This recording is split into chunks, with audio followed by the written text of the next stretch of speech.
Okay, we're starting on page 326, looking at Georges Bizet. This is chapter 17. So Bizet lived from 1838 and died in 1875.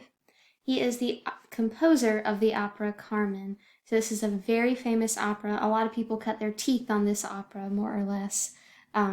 So very well known. As a person, he was born in Paris. Both of his parents were musicians, so he follows in the family trade side of things. As a kid, he could play the piano, memorize music, and sight read perfectly, even at a young age, so he's showing a lot of aptitude here. At age 9, he won one of the most famous and most prodigious composition prizes in France, which is the Prix de Rome. So that's really great. He won that as a teenager, and he got free 2 years of study in Rome. All right, so looking at his career, despite being super talented, his career was very rocky. So it had ups and downs, a lot of downs mostly. It seemed like he could never catch a break. His very first opera, which is famous now, The Pearl Fishers, written in 1863, was criticized because it was unoriginal and the plot they thought was stupid. So instead of earning money through composition, he usually earned his living through teaching music and accompanying singers, so a steady job, basically. In 1872, he found some success after writing a score to go along with the play La Lysiane, or The Woman from Arles. Eventually, he turned this music into a suite for orchestra, so just to be played by itself. So that was somewhat successful. But his most successful piece of composition, I guess you could say, would be Carmen. So in 1872, Bizet was commissioned to write an opera for the Opéra Comique, which is a Parisian theater for the middle class. And he thought that this was definitely his big break. This was going to be the thing that rose him to fame, and people were just going to love it. He said, "I have written a work that is all clarity and vivacity, full of color and melody." So he really thought it was top-notch work. However, it may have been very good. However, people did not notice that because they were just outraged, scandalized over what they were seeing on stage. This work was originally criticized because the heroine, Carmen, she is, I guess you could say, demonstrating sexual behavior, and there was a murder on stage, and all of that together was just too much for the middle class, because this is kind of a family-friendly theater at this point. So that was the last thing they expected to see. It's like expecting to see a PG movie, and instead you're seeing a rated R movie. And it was just like a very big disconnect there. Sadly, Bizet died 3 months afterwards at age 36. He had a heart attack. He did not live to see his opera become a worldwide hit. By the end of the year, I think it had already become a major phenomenon. And within a few years, it had made it all the way over to America. People just loved this opera so much, and it's still loved today. So looking at Carmen the opera. So this was inspired by Mérimée, who is a famous writer at this point. We'll see lots of people after Bizet actually become inspired by some of Mérimée's work. This opera actually contains spoken dialogue. So that's something a little bit quirky here. Instead of it being sung all the way through, it does have a few dialogue moments. The setting is in Spain, so even though it's a French opera, everything's written in French. The lyrics and everything are French. It takes place in Spain. And all of the characters are outsiders. So we are talking about Romani gypsies and smugglers, people that were not necessarily considered the cream of the crop in society at this point.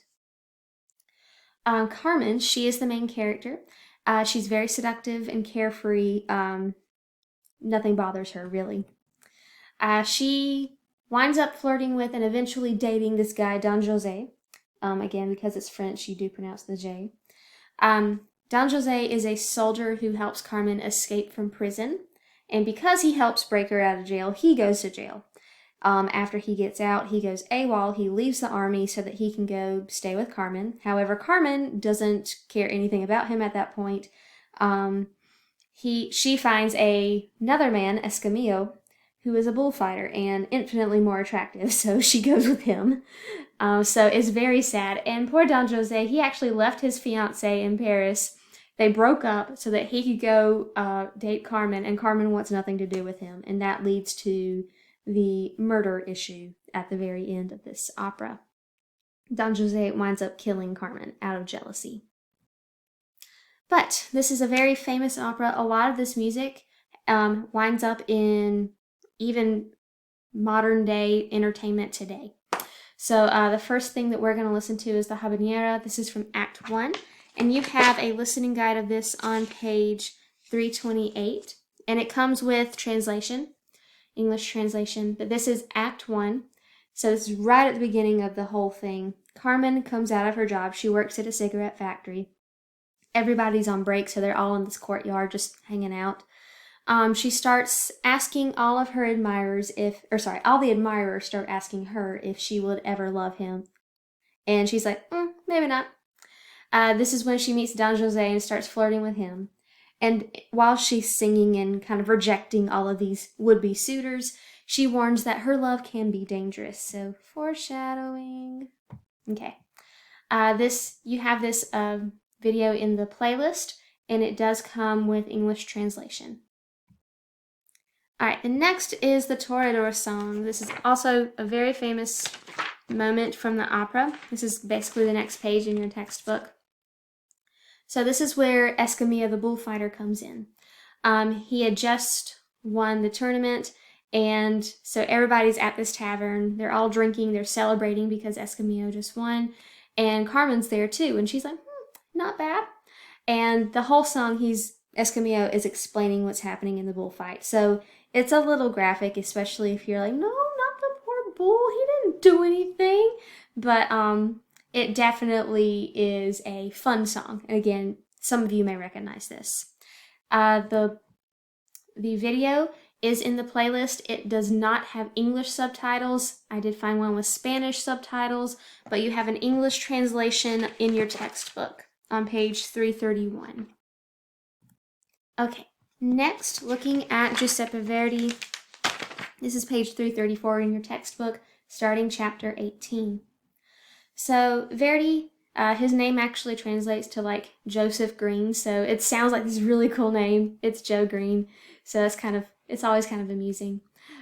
So Verdi, anyway, he lived from 1813, died in 1901, and he is kind of like Bizet, also one of the most popular opera composers ever, except the big difference here is Verdi wrote tons and tons of operas, and he was also famous while he was still alive, whereas Bizet had a lot of trouble, as we've just seen. Verdi was an Italian nationalist. He was very much into supporting the Italian movement to unify. So he is a small town boy.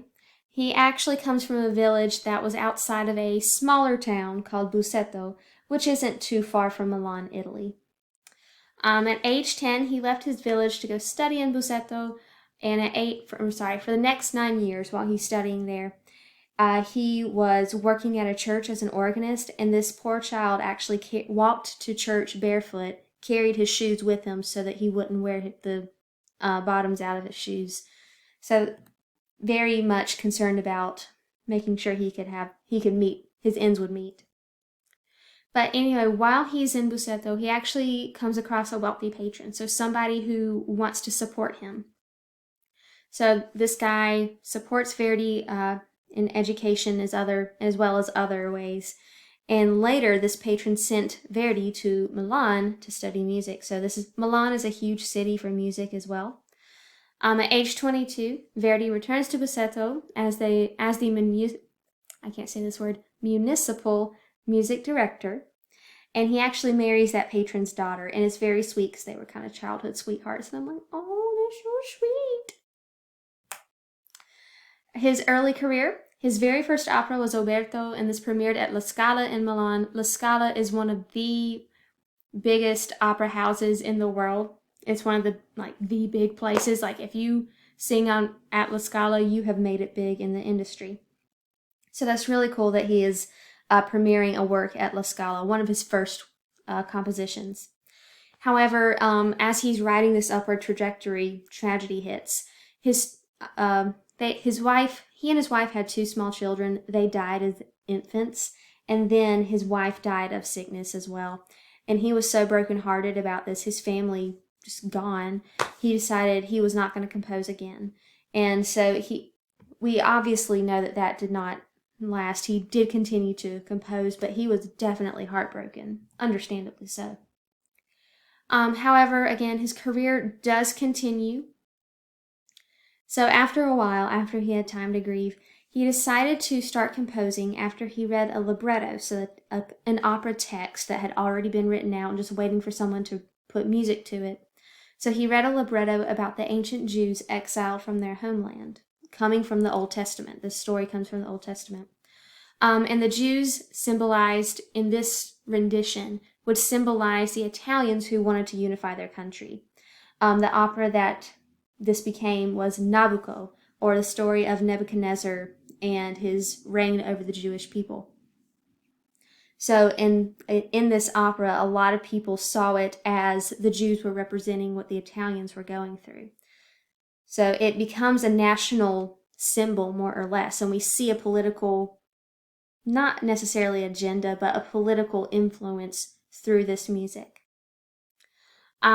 Eventually, as Verdi continues to write and his subject matters deal with oppressed people, his operas start to symbolize the movement for Italian independence. And Verdi's name even becomes a symbol for unification. They take his name and turn it into an acronym, so Verdi standing for Vittorio Emanuele Re d'Italia, or Victor Emmanuel, King of Italy. They wanted a king who was not Austrian. Here is kind of a picture from the time period of 1849 written down here. You can see people actually writing on the street walls, Viva Verdi, Viva Verdi. They wanted unification. They didn't want the Austrian regime anymore. All right, so looking at more of Verdi's career. So Verdi's career can actually be split up into 3 sections. We've looked at the early section. Now we're going to look at the second section. So Verdi's in his late 30s, and he wrote 3 of his great masterpieces. All 3 of these operas are still produced pretty regularly today, with Traviata being probably the most produced out of every opera ever. So Rigoletto, Il Trovatore, and La Traviata. We're going to look a little bit at Rigoletto. People loved these works, however, some critics found issue with them because they thought they were scandalous. And I don't mean scandalous as in like Carmen scandal, but scandalous in another way. Like, is this appropriate? Is this sending the right message, more or less? And we'll talk about what that is in just a second. So continuing talking about Verdi's life. After those 3 big operas went public, he had a really easy life. He moved back to Bizet, and in 1861, he actually became not quite a politician, but a public servant, we could say. He was elected deputy to the first Italian parliament after Italy unified. In his late career, he wrote some other operas that became very famous, particularly Aida and Otello. He was writing Falstaff, but he didn't actually finish it before he died. So looking at elements of his music from Verdi's own pen, he said, in the theater, lengthy is synonymous with boring, and of all styles, the boring style is the worst. So Verdi did not want his music to be boring. He didn't want the audience to go, oh my gosh, is this ever going to end? So he wanted to be like, bam, bam, bam, done. So his target audience was the mass public. He was not writing for the elite. He didn't care about them. A lot of his music is going to be dramatic, and sadly his operas often end in tragedy, and that could reflect back to his own tragic life early on when his wife and his children died. Overall, he wanted what was original, interesting, and passionate in terms of subjects. So again, stuff that's dramatic that people actually want to go see. His vocal melodies are very expressive. You're going to get the idea of the emotion the character's experiencing. He loves to use the chorus. The chorus in his operas are, you have plenty of moments for chorus, and the choruses are actually very huge. And then he likes to incorporate more musical continuity in his later work, so bringing back musical motifs or having the flow a little bit more, I guess, seamless in terms of the act. So rather than recitative, chorus, aria, recitative again, it's not so segmented. It's going to flow a good bit more. And that's to, again, keep the storyline interesting. Okay, so looking at Rigoletto, this opera, this is page 335. He wrote this in 1851. And Rigoletto is the main character, and he is a hunchback jester. And this story actually was written by Victor Hugo, a French novelist, also the guy who wrote Les Miserables. So Victor Hugo, big figure in the 1800s. So in this story, as Verdi puts it, Rigoletto, his only good quality is that he's a good dad. He has a daughter, Gilda, and he wants to make sure that she's taken care of. Rigoletto works for the Duke of Mantua, so someone of the elite. Already we see this guy kind of as a bad guy. The Duke of Mantua is a womanizer, and he seduces Gilda, and the way he does it is so mean. He pretends to be a poor, broke college student and starts flirting with Gilda, and she doesn't know any better. She thinks that he's being honest, and so they start dating, fooling around. And Rigoletto finds this out, and he's like, nope, the Duke's got to go, and starts plotting the Duke's death. Gilda, bless her heart, eventually learns what the Duke did to her, how he tricked her. But she's like, no, I don't want him dead. So she sacrifices her own life for his. So the Duke gets away with it. He gets to go away scot-free, and Gilda's dead, and Rigoletto wound up bringing about his daughter's death inadvertently. And so vice triumphs. And that's what the critics were upset about. That's why it was scandalous. The bad guy wins. The good guy didn't win. And so why is this an opera? Why is this good for entertainment? But in a way, Verdi was saying, not the good guy doesn't always win. Sometimes really bad stuff happens. And so, for better or worse, these operas that end in tragedy are still some of the best loved operas today. Okay, so out of Rigoletto, you have probably one of the most famous opera arias, Italian opera arias out there. You have likely heard this. This is La Donna Mobile. So that translates Woman is Fickle. You have a recording in your playlist, and this is Pavarotti, Luciano Pavarotti. He is, or was, one of the most famous Italian tenors ever. His voice is flawless. I still go, oh my gosh, I can't believe this guy ever existed. He's perfect. This does include an English translation. You have a translation in your book on page 336. Your book does go into the quartet that happens right after this aria. I'm not going to have you worry about that section. I'm not going to test you on it. We're just looking at La Donna Mobile from Rigoletto. Okay? And I'll stop it there.